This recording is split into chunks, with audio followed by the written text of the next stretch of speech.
Valentine's Day is coming up in Great Falls, and there's an electrifying way to show your loved ones that you care.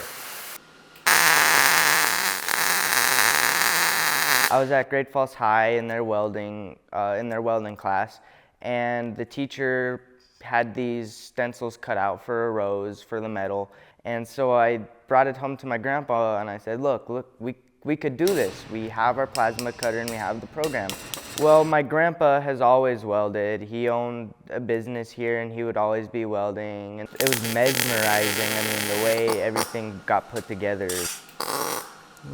He's like, I'm not gonna design it for you. You figure it out, you design it. And so I did. I put my mind to it that day, got a good design going, and this will automatically cut it out on our steel.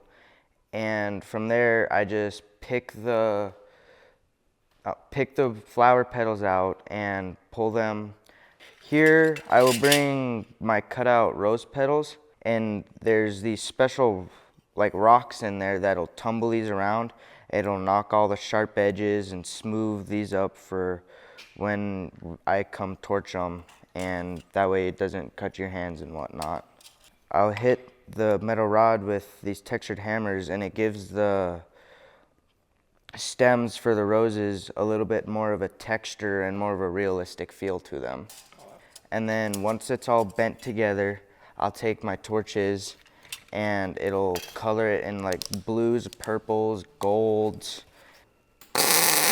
And once that's done, I'll take this, I'll put a layer of clear coat over it, and it dulls down the glare and amplifies the color more. But the heat, it adds a little bit of oxidation to the metal, and the oxidation reacts with the air and it starts turning gold and purple and like a bright and dark blue. It's really fun to watch. Gold and purple are the colder the metal is, and so once it turns blue is when I gotta back off, where it leaves the metal like a dull gray. I'm happy at it. My grandpa's a big part of this.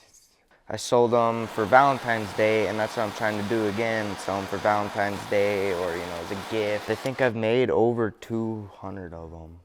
Whoa. Yeah. I mean, these roses they're not the only things I do in here. I mean, we have roll cages and I build tables. They're 50 each. I think the reason people buy them is because they're not just like a regular flower. They're not gonna die in a week. You're not gonna lose petals. So if someone wants to get in touch with me, they can look my Facebook up and they can get some information on the roses and whatnot through there. And then eventually when I'm out of high school, I want to start my own welding business, welding, fabricating, just going all around the country, just welding. In Great Falls, I'm James Rowland, MTN News.